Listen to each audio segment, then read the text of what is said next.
age 36, Divyank Turakhia is one of India's youngest self-made billionaires, and his brother Bhavin joins him in counting their 10-digit wealth to keep him company. But surpassing the billion-dollar mark hasn't slowed Div down. He's constantly looking for new companies and ventures, looking to start new businesses and passions to engage in. You know, it's kind of hard to grasp the concept of being in control of over $1 billion, and that too at a later stage of a fantastic career. But in your 30s, many may say, well, he's just a lucky guy. But believe me, there's a lot more behind Div than just luck. There's a lot to be learned from this dynamic and young entrepreneur. And Div, welcome to our show today. Well, thank you for having me. It's so fascinating to me to read your journey and where you started and how you started. And you know what really fascinates me is, even in our conversation before we started this interview, how you said, well, yeah, 17 years ago I did this, or this. You're only 36. So I'm thinking you were just kind of born this way? How did it all Not really. start? Firstly, age is just a number, right? I mean, you get started whenever you get started, and the day you get started, typically to do anything that is incredibly successful takes people somewhere between 5 to 20 years. Right?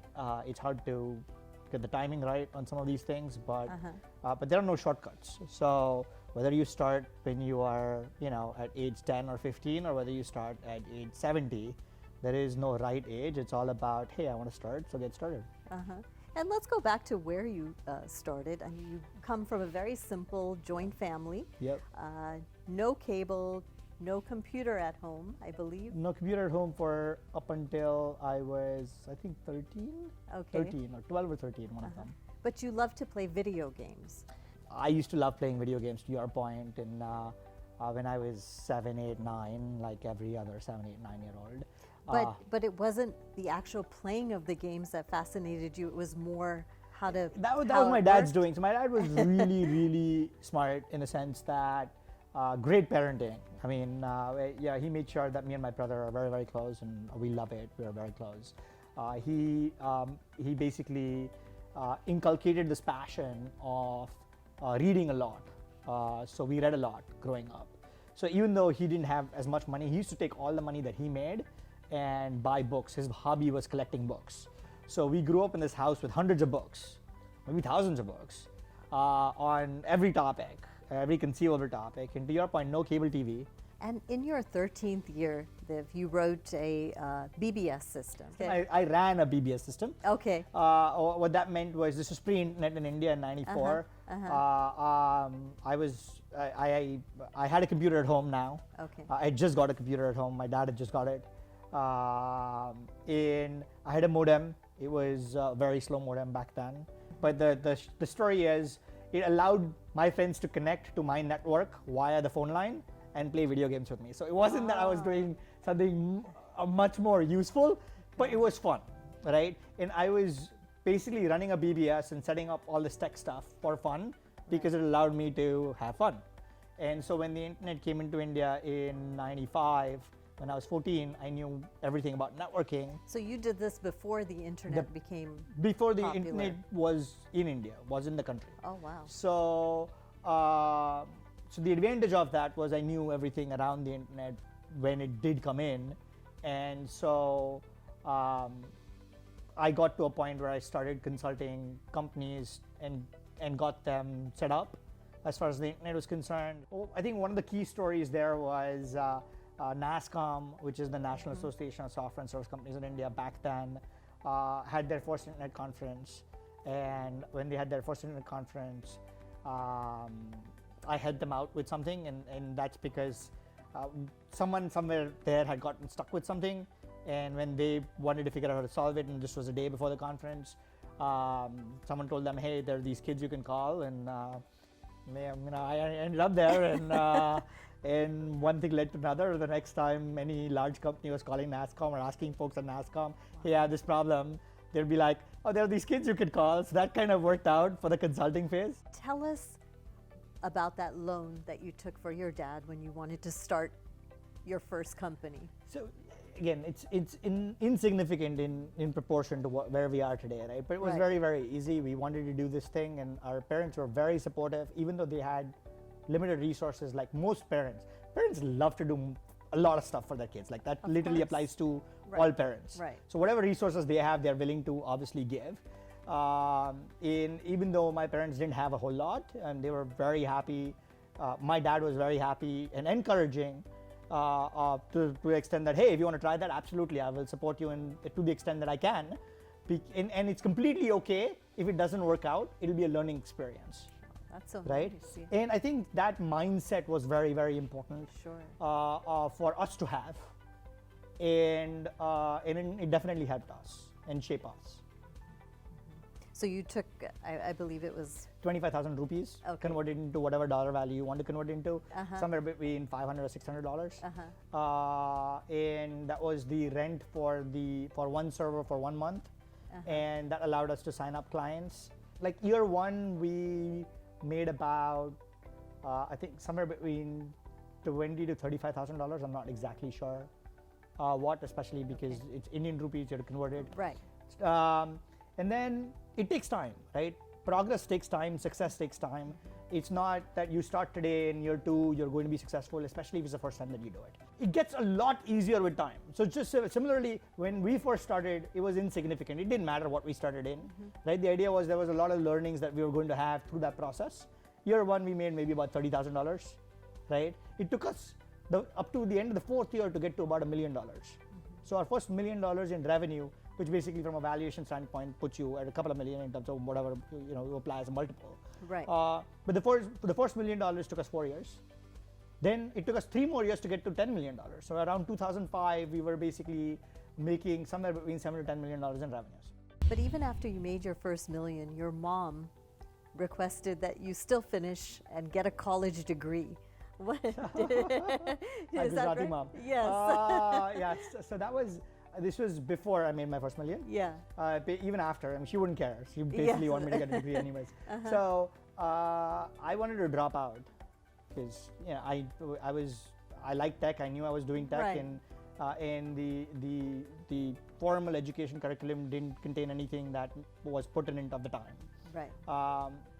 So there was no way I was going to learn tech from a formal process perspective. And so my mom was like, hey, you can't drop out. Then I would failed as a mother. So I need you to go get a degree. And I'm like, I will get you one as long as you don't care which one. Oh, okay. So I got something called BCom, which is Bachelor of Commerce. Right. As long as you go give the exams, you generally get a distinction. Right. Where what ended up happening was the business that I started end of 2005, which was my second one. I started that with 15 people and maybe about $15,000-$20,000. I don't know the exact capital. And month one, it was profitable. It was in the domain advertising space. At the end of year one, it became the fastest growing company in domain advertising worldwide. And it was generating about $1 million in profit a month. By end of year two, it was generating $2 million a month in profits.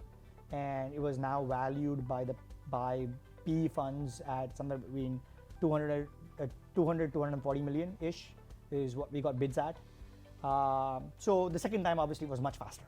But now, Div, when you're going through this, like, how do you, I mean, I'm just wondering emotionally, not practically, but emotionally, how do you get through this? Like, is your head just spinning, or is it like? No, not really. I mean, do you ever, like, when you lie down at night to go to sleep, when this is going on, are you like, man, what is happening? Do you ever? Again, do you have those type, moments? Right? I've always been one of those that it doesn't matter what the outcome is, as long as I've put in the right amount of effort, I'm happy, right? So you're focusing more on what you're going to do instead of what's happening. Yeah, the outcome doesn't matter. It's the journey that counts, right?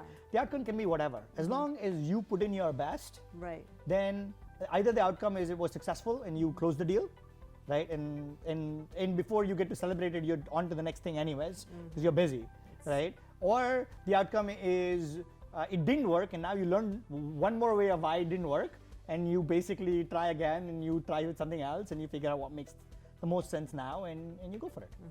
So you're constantly going to that next step. You're constantly figuring out. I mean, that's the whole point of building a business, right? The whole point of building a business, you want to keep building something that is sustainable, that is high growth, and that is long term. So Div, tell us about media.net. That was one of the biggest sales. So media.net was my third business. So this was the first one was the domain registration hosting business.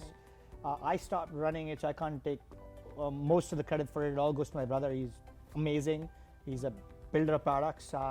When I left that business, in terms of being able to spend any time on it, it was just generating about $7 to $10 million in revenue, and he grew it to the next level. And we eventually sold that business for 160 million.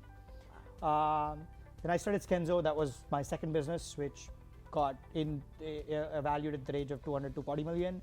And then my third one was media.net. I started that in 2010. And in 2016, I sold it for about 900 million. 900 million. Yeah. Div, you have to tell me, the day that Wire got signed and you got that 900 million, and you go home, you're lying in your bed, you've got to be thinking something. There's got to be. What was that feeling? Like, I think it was the journey of getting the deal done, and that was the fun part of it.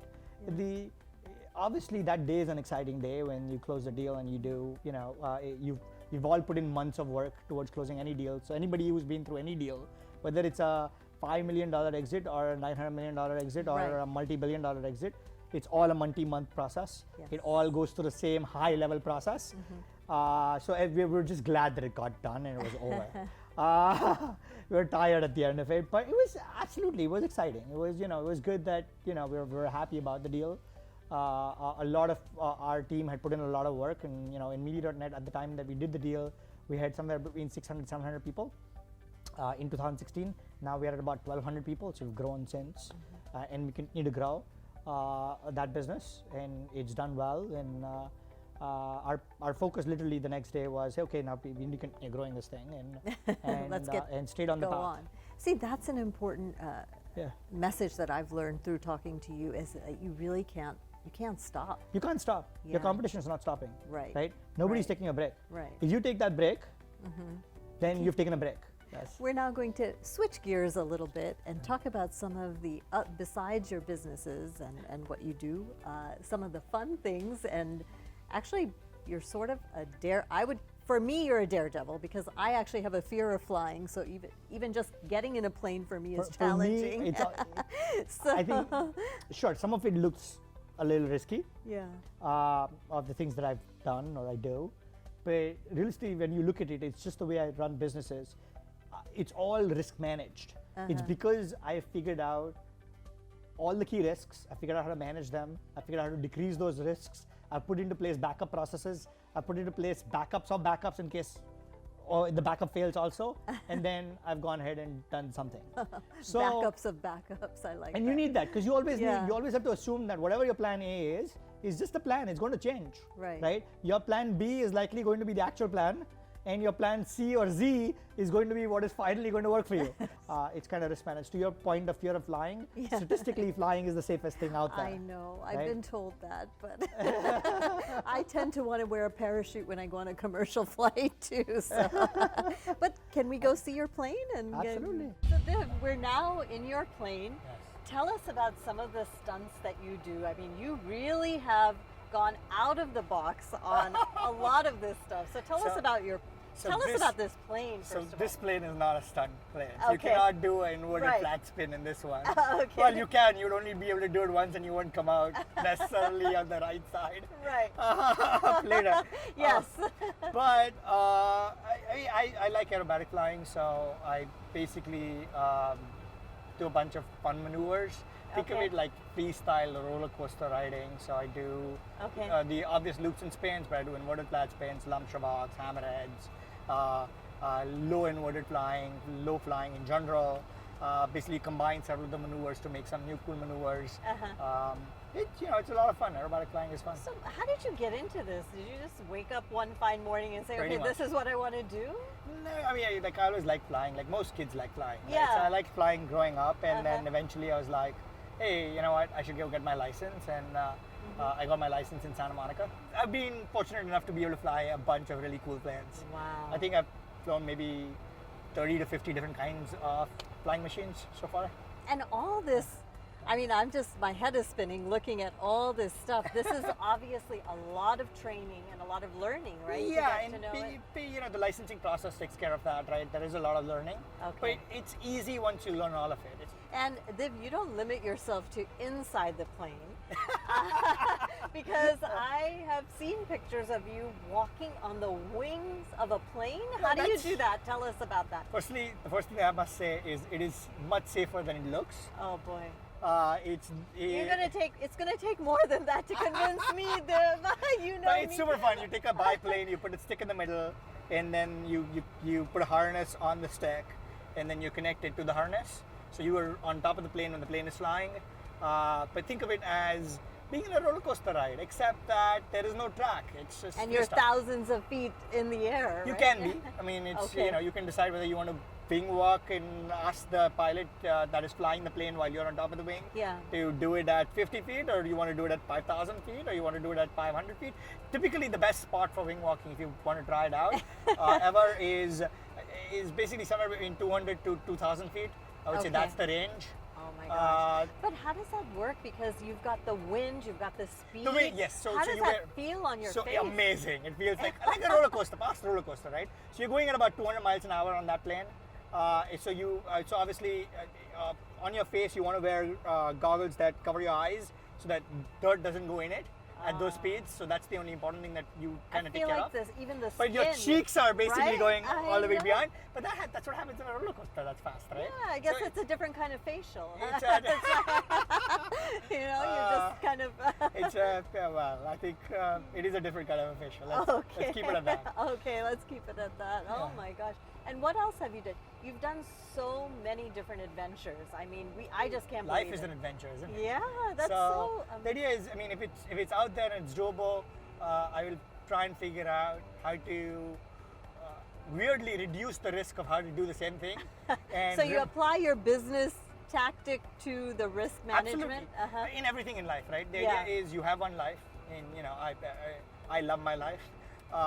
So in just about all these activities, sometimes they look scarier than they are. They're all fun. I like aerobatic flying. I like wing walking. I do skydiving. I like scuba diving. I like Shark cage diving.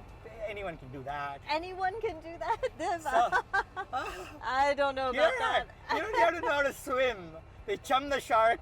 They get it to attack your cage. You're in the cage. So sometimes I've seen that the sharks sometimes can come in, but you just have to be take an operator that is more reputed. Don't go crazy. I think you'll be fine. What is something on your list that you haven't done? Is there anything on your list that you There are a haven't bunch of done? stuff. There's a bunch of stuff that I haven't done yet. And it's mostly a time thing, right? Because each of these things take time to do and you start doing them. Right. I didn't grow up skiing or snowboarding like many people did, and I just started skiing last December. Okay. So that would be one. I haven't flown at the speed of sound. There is a place in Russia where you can fly a MiG. That would be awesome. As long as you're persistent, as long as you don't expect different outcomes by putting in the same input, which we're all smart enough to figure that out, right? And as long as we keep trying, no matter how many times we stumble and fail, you will eventually come out a winner, and that essentially applies to everyone and everything. Wonderful words of advice. You are simply an incredible individual, Div, and it was such a pleasure Thank you. talking to you. I know you're going to be so inspiring to our audience. You are inspiring to me. I have to go back and look at this video and take notes and learn, because you have a lot to teach. Thank you so much. Thank you for having me.